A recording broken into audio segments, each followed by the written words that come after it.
नमस्ते विद्यार्थियों, आज हम देखेंगे स्टैंडर्ड 7 चैप्टर 3 अलग अंदाज में होली का फुल एक्सप्लेनेशंस। ओके, तो सबसे पहले देखते हैं हम लोग उनका जन्म और फिर उनकी रचनाएं, जिनके लेखक है पवन चौहान, जिनकी रचनाएं हैं किनारों की चट्टान, कविता संग्रह, विभिन्न कहानियाँ, लेखन आदि। और परिचय में दिया गया है पवन चौहान जी विभिन्न पत्र पत्रिकाओं से नियमित लिखते रहते हैं। बाल साहित्य में आपका उल्लेखनीय योगदान है। बाल साहित्य मतलब छोटे बच्चों के लिए लिखा हुआ योगदान, साहित्य बहुत अच्छा लिखा गया है। प्रस्तुत कहानी के माध्यम से ये जो हमारे पास कहानी है अलग अंदाज में होली, इसके माध्यम से लेखक ने बुजुर्गों की मतलब बूढ़े लोगों की समस्या और उनकी प्रति सद्व्यवहार का प्रकाश डाला है और उनके साथ अच्छा व्यवहार किया जाना चाहिए, उसके बारे में यहाँ हमारे पास समझाया गया है। अभी हम देखेंगे, पाठ की शुरुआत करेंगे। सबसे पहले देखेंगे होली का त्यौहार। होली का त्यौहार नज़दीक था। मोहल्ले के बच्चे इस बार त्यौहार को नए तरीके से मनाने के लिए इकट्ठा हुए थे। कुछ अलग तरीके से हम मनाएंगे होली, इस तरफ सभी बच्चे सोच रहे थे। किसी ने कहा, एक बार हम डीजे के साथ थिरकते हैं वे होली मनाते हैं। डीजे मतलब संगीत बजाओ, नाचो कूदो, उस तरह से बनाते। एक जन ने बोला। कोई बोली, इस बार हम रसायन वाले रंगों का त्याग करें। रसायन वाले रंगों मतलब केमिकल वालों का रंगों का उपयोग हम नहीं करेंगे। सभी की बातें सुनते के बाद शालिनी नाम की लड़की बोली, मैं सोचती हूँ इस बार हम कोई अच्छा काम करते हुए होली मनाएं। उसने कुछ अलग से सोचा। किसने कहा कि हम डीजे के साथ नाचते हैं, किसने कहा केमिकल वाली होली नहीं मनाएंगे क्योंकि उससे असर होता है ना हमारी फेस को, बाल को। तो उस तरह शालिनी ने कुछ अलग ही सोचा। उन्होंने कहा कि हम कोई अच्छा काम करते हुए होली मनाएं। क्या कहते हैं, क्या सोचते हैं, वो देखेंगे हम। वह कैसे? सबने पूछा। शालिनी ने कहा, इस बार की होली का त्यौहार शहर के वृद्धाश्रम में मनाए तो कैसा रहेगा? शहर में जो वृद्धाश्रम है, ओल्ड रूम मतलब जहाँ बूढ़े लोग रहते हैं, जिनके कोई नहीं होते, उनको वृद्धाश्रम में रखा जाता है। वहाँ जाके उस बुजुर्ग लोगों के साथ हम होली मनाए तो वहाँ सभी बुजुर्ग अपने बुढ़ापे में छोटी छोटी खुशियाँ तलाशने की कोशिश करते हैं। क्योंकि एक तो उन लोग और भी ऑलरेडी वृद्धाश्रम में रहते हैं, तो उन्हें बहुत ही चिंता होती है कि वो अकेले होते हैं। तो उनके साथ हम खुशियाँ मनाएंगे, तो उनके साथ हम होली मनाएंगे, तो ऐसा सलोनी सोचती है। उनके अपने वहाँ उनको बेसहारा छोड़कर चले गए होते हैं। उनको वहाँ अकेला छोड़कर वृद्धाश्रम में चले गए होते हैं, जो मुझे बड़ा ही दुखदायी लगा। शालिनी कहती है, ये सब सुन के और ये सब देख के मुझे बहुत ही दुख होता है। कितना अच्छा होगा कि होली का त्यौहार हम उनके साथ मनाएं। उन्हें इससे ढेर सारी खुशियाँ भी मिलेगी और इस त्यौहार में वे अपनों की कमी भी महसूस नहीं करेंगे। हमें भी उनसे इस दौरान बहुत सारी अच्छी बातें भी सीखने मिलेगी। शालिनी की बात सभी ने समर्थन किया। शालिनी की बात, यह सब बात सुनकर सभी बच्चों ने निर्णय कर लिया कि नहीं, इस बार की होली कुछ हमारी अलग अंदाज में होगी। मतलब कहाँ होगी उनकी होली? वृद्धाश्रम में। बच्चे इस बार की होली के लिए बहुत उत्सुक दिख रहे थे। उन्होंने तैयारी कर ली थी। इसके लिए उन्होंने वृद्धाश्रम से अनुमति भी ले ली। सबसे पहले वहाँ से परमिशन लेनी होती है ना, तो वहाँ उन्होंने परमिशन ले ली कि हम होली के दिन इस बुजुर्ग लोगों के साथ होली मनाएंगे और उनको खुश कर देंगे। होली का दिन सभी बच्चे राह देख रहे थे और उसी बीच होली का दिन आ गया। बच्चे रंगों के साथ कहाँ पहुँच गए? वृद्धाश्रम पहुँचे। वृद्धों को नमस्कार किया और सबके, देखो बाजू में चित्र भी दिया हुआ है हमारे पास, कैसे नाचते हैं, कैसे मस्ती करते हैं वृद्ध लोगों के साथ। हाथ में रंग की एक एक थैली पकड़ा दी और थैलियाँ हाथ में आते ही वृद्धों में एक नई स्फूर्ति आ गई। बूढ़े भी नाचने लगे, ए होली है करके। वे इस मौके का कई दिनों से इंतज़ार कर रहे थे। ऐसा लग रहा था कि उनको नाचते, उनको खुश होके देखकर ऐसा लग रहा था कि वो भी इस होली का कई दिनों से इंतज़ार कर रहे थे। उन्होंने होली है के शोर के साथ उन पर रंगों की बरसात की। आज जाने कितने वर्षों के बाद इस आश्रम में खुशियों का माहौल देखने को मिल रहा था। बुजुर्ग आज सचमुच ही अपने सारे दुख भूल गए थे। रंगों का यह खेल काफ़ी देर तक चला।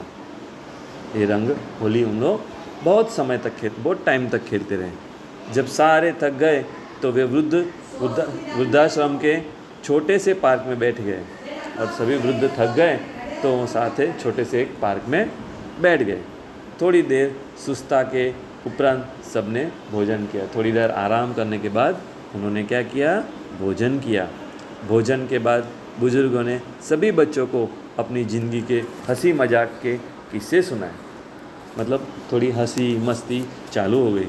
उनका खूब मनोरंजन किया।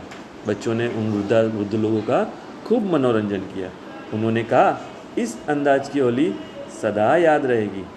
बच्चों ने भी बुजुर्गों को गीत कविता के साथ नृत्य गान करके खूब आनंदित किया। आज देखो ये हमारे पास चित्र है, किस तरह से उन्होंने आनंद किया है ये हमें चित्र के द्वारा समझ में आता है। अभी देखेंगे आगे। वृद्धाश्रम का माहौल ऐसा था जैसा आज तक यहाँ कभी नहीं देखा गया। बचपन और बुढ़ापा आज एक मंच पर बैठकर खूब मस्ती कर रहे थे।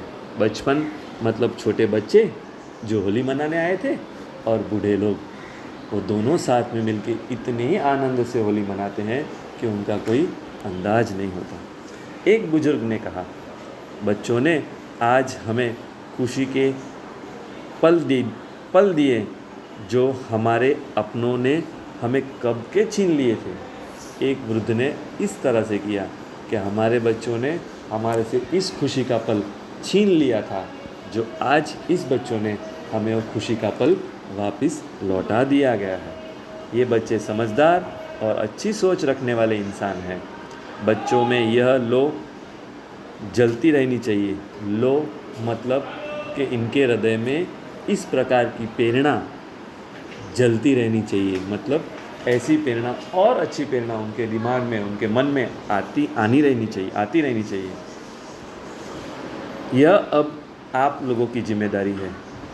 यही वहाँ लो है जो आने वाले वक्त में ऐसी संस्कारवान पीढ़ी का निर्माण करेगी जो इन वृद्धाश्रम को भरने से रोक पाएगी और वृद्ध अपनी अंतिम सांस को अपने साथ इसी तरह से हंसी खुशी गुजार पाए। मतलब यह कहना चाहता है वृद्ध कि इस तरह की प्रेरणा अगर बच्चों में आ जाए तो कोई भी वृद्ध माता पिता को अपने बच्चे वृद्धाश्रम में छोड़ेंगे नहीं और वह माता पिता अंत समय तक इसी खुशी और आनंद से अपने बच्चों के साथ जीते रहेंगे।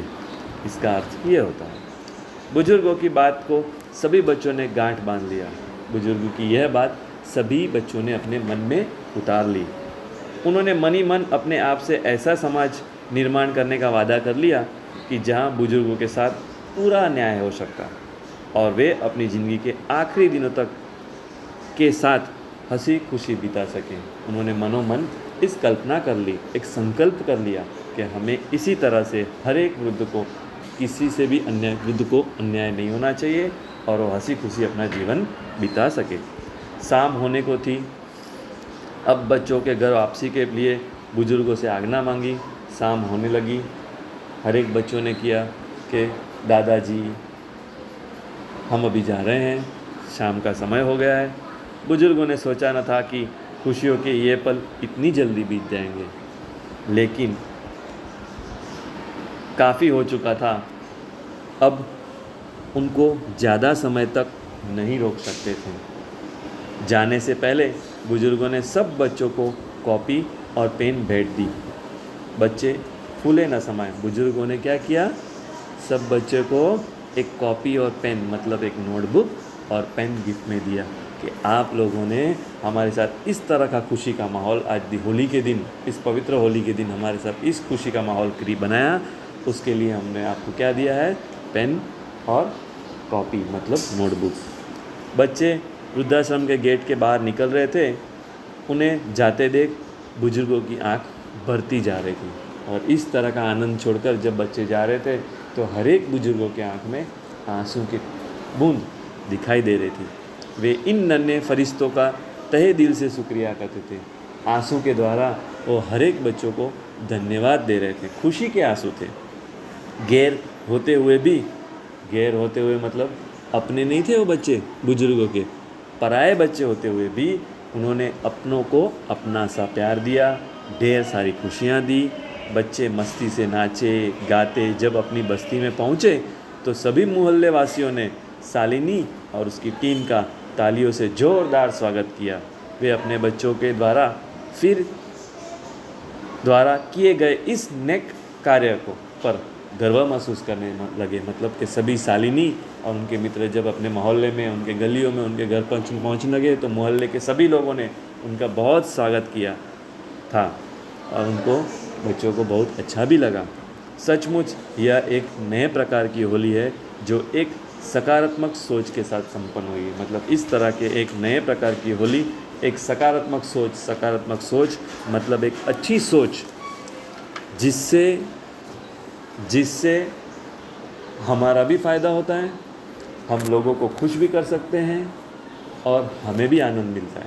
क्योंकि आज होली का त्यौहार जो होता है वो हम तो आनंदित होते हैं होली के त्यौहार से, पर दूसरों को भी खुश करना, दूसरों को भी आनंद देना और उनको भी आनंद में सम्मिलित करना, यही होली का मुख्य ध्येय, मुख्य हेतु होता है। इसीलिए तो हम कहते हैं होली है, बुरा न मानो होली है। मतलब हम रंग फेंक के सामने वाले व्यक्ति को यही कहते हैं, बुरा न मानो होली है। तो सामने वाला व्यक्ति भी क्या कहता है, हैप्पी होली, क्योंकि वो भी खुश हो जाता है कि इस समय हमें न झगड़ा कर न कुछ बोलकर हम आनंद में रहना चाहिए। तो इस तरह यह पाठ हमारा अलग अंदाज में होली यहाँ समाप्त होता है। इस तरह हमारा हर एक वीडियो बच्चों देखना, लाइक करना, सब्सक्राइब करना और शेयर करना न भूलना।